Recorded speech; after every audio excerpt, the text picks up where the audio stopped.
YouTube should be live over here on this camera by now, so YouTube I apologize to you if I'm not looking directly at you during this. If you have questions, put them in the Facebook comment thread that Eric will be monitoring, and as always, Eric will edit this and post something a little tighter and with a little less rambling either later today or tomorrow.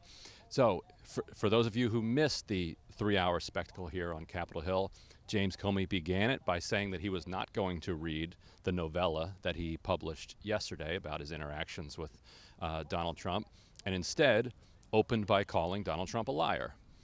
He later repeated his claim in a separate circumstance and said that the reason that he started documenting all of his interactions with President Trump is quite explicitly because he was worried that the president would lie about his encounter. He also said that the president had lied when he said the FBI was in complete disarray.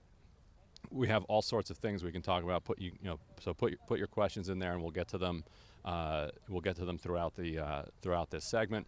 The most obvious thing that comes out of this is that Donald Trump is very bad at obstructing justice. He told the Russians, and he told Lester Holt that the reason he fired James Comey is because he wanted to get rid of this Russian investigation.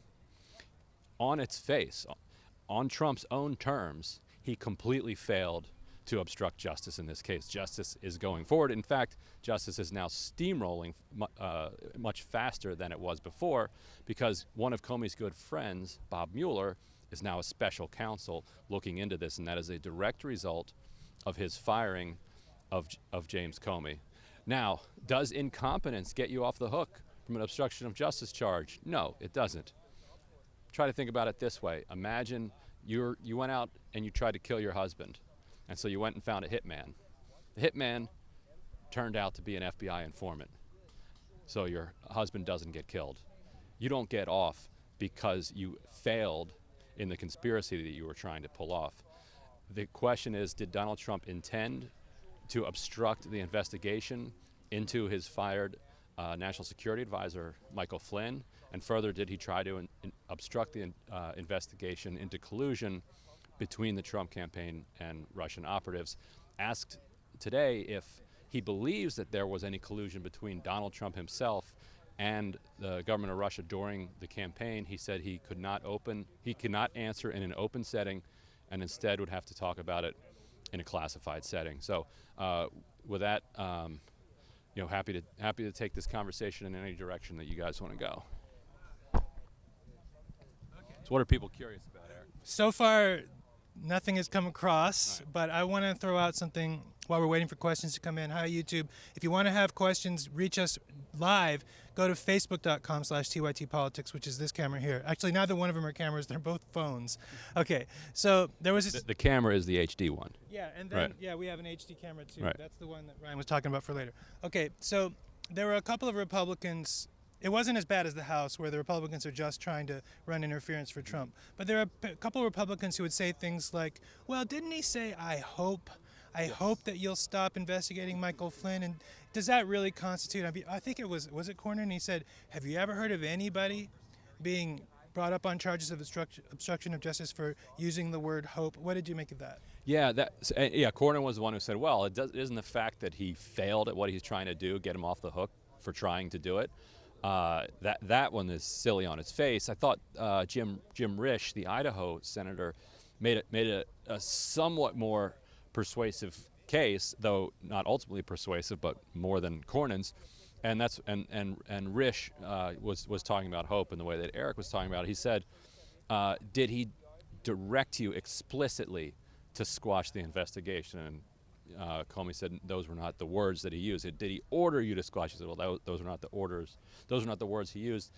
But that is how I took it. I took it as a directive to squash the investigation. And Rich said, but he didn't say that specifically. What he said was, I hope. Comey said, yes. He said, I hope. And Rich said, do you know of anybody who's ever been charged for hoping something? Which is funny. Good for him. Except his use of the word anybody is a little bit silly in this case, because we're not talking about anybody. We're talking about the President of the United States, whose hopes carry a little bit more weight when he is uttering them one-on-one in a private conversation to the FBI director about an open investigation that FBI director is leading after he has just asked all of the other witnesses in the room to leave so that he can speak directly to James Comey. And Comey mentioned, and I think this is just common sense, that even Jeff Sessions realized at the time that that was an inappropriate request, and so he stood up and he just kind of hung around the desk and awkwardly tried to do whatever he could to not leave without disobeying the president, hoping that somehow he could prevent this situation from occurring without doing the actually courageous thing like telling Donald Trump, no, you can't meet privately with the FBI director. And it looked like Jared Kushner, surprisingly. We don't know much about Jared Kushner because he's such a kind of reclusive figure for somebody who's so powerful. He also lingered around the desk in the Oval Office, and Trump had to eventually shoo him too. And so everybody in the room noticed that something untoward was being asked, just that private conversation. So normally my personal phone is the one I get the questions on, and Marius is filming. Hi Marius, thank you for doing that with my personal phone. So I still don't see any questions yet, but yesterday there were also hearings where there were two identical answers to the question, did the president try to influence you to drop these investigations? So can you go into that quickly? Right, and so both of them, Mike Rogers, hardcore Republican from Wichita who runs the CIA, and Dan Coates, former Republican senator who is the director of national intelligence, both answered that question by saying, well, we can't talk about that in an open setting. Now, of course, they could talk about that in an open setting. That's not classified information. So you then ask yourself, okay, well, why aren't they answering that question? And the most logical conclusion from that is they didn't want to get fired that night. They saw what happened to Comey when he gave testimony that the president didn't like, and there are two ways to not get fired in that situation. One is to say, no, of course the president never did anything untoward like that, and ask me to kind of intervene in an investigation like that. What a preposterous suggestion. That's one way to not get fired. The other way to not get fired is to say, I really can't answer that in this setting. Let's talk about it later.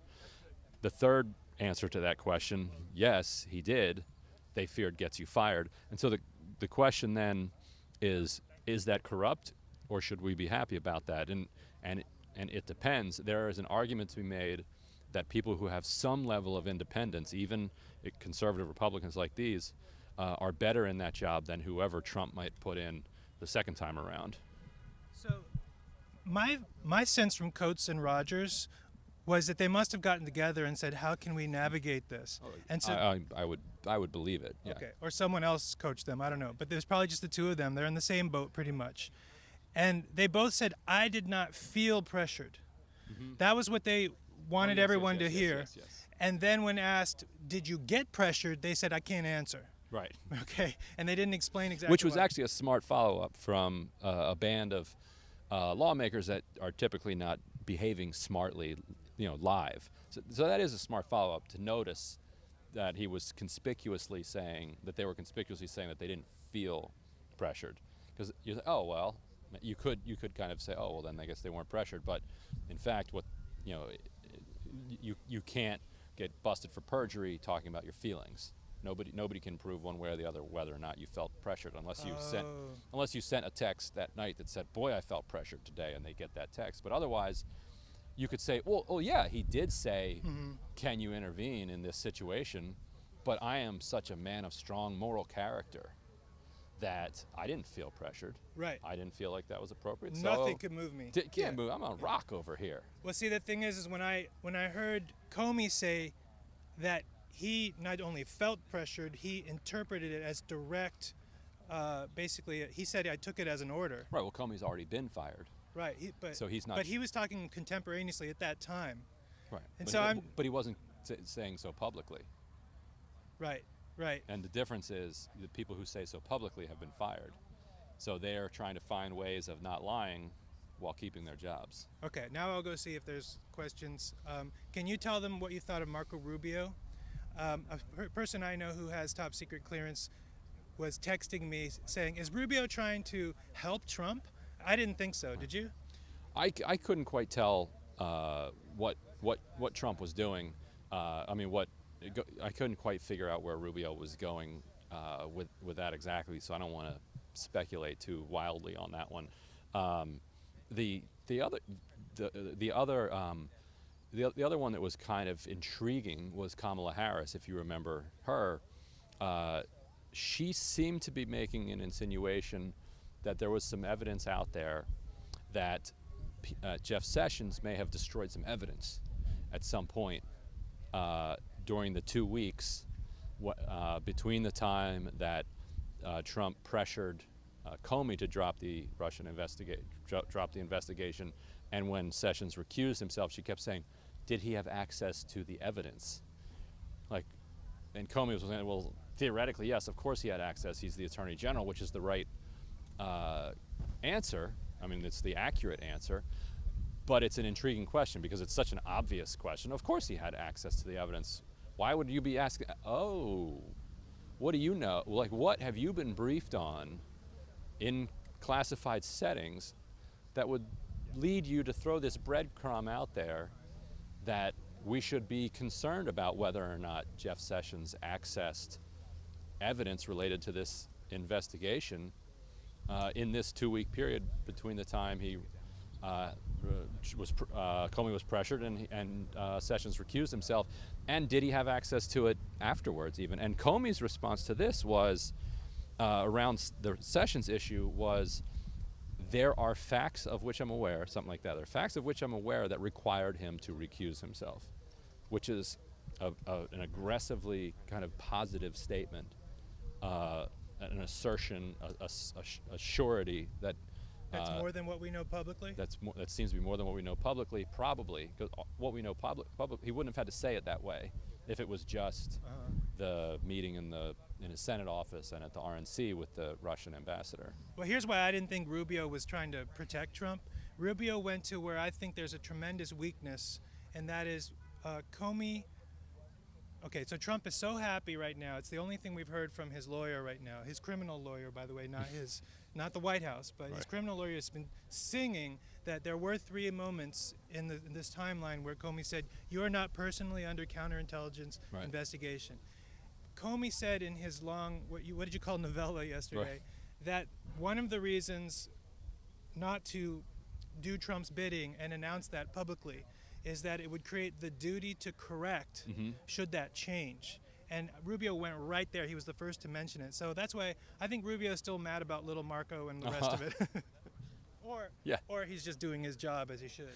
Well, Marco also, there are some senators who have a kind of an extreme hostility towards Russia, and McCain is one of them. Lindsey Graham is one of them, and Marco Rubio is absolutely one of them. I don't even know where it comes from, but it feels very deep-seated, as if like his animosity towards the Cuban regime has kind of transferred during his childhood over to the Soviet Union, and even as the Soviet Union became Russia, he still despises it. But for whatever it is, he despises Putin and sees Russia as this extraordinary geopolitical enemy. And even during the campaign, he was the one senator who would never talk about what was coming out in WikiLeaks, and he would say this was purloined by a foreign government. This is during the campaign when it was to the benefit of the party. This was purloined by a foreign government, Russia, and it does a disservice to the country for me to even comment on it. And so he's been kind of consistent in his kind of anti-Russia posturing throughout this entire thing. And certainly he has absolutely no love for Trump. And so to the extent that he sees Trump and Russia aligned, he's going to put that over party every time. I'm sorry if you are putting questions in Facebook. I'm not seeing it on the phone that's actually transmitting right now. One quick thing that I just want to say I about got a mosquito there. Oh, I got it. okay, the Cuban Americans in relationship Right. to Soviet to all of that. Also Korean Americans. Mm-hmm. So that's a little closer to my community, and they they got here with this extreme sort of anti-communist, anti-North Korea, anti-Russia, anti-Soviet Union. But as they became more American, they became more invested in the things that matter here. And I saw that flip in Virginia in 2006. So there were diehard Republicans until this whole Iraq thing happened and the Bush administration, the corruption of the Justice Department, Hurricane Katrina all kind of added up to 2006. We're not going to worry about our homeland anymore. We're voting as Americans. And I wonder if that's beginning to happen with Cubans as well. Yeah, and you have to think about the phases of the immigrant experience. Most of them came over in 1959, 60, 61, 62. And so we're only at this point, 57 years into that experience, and Rubio would be a first generation or, almost born there.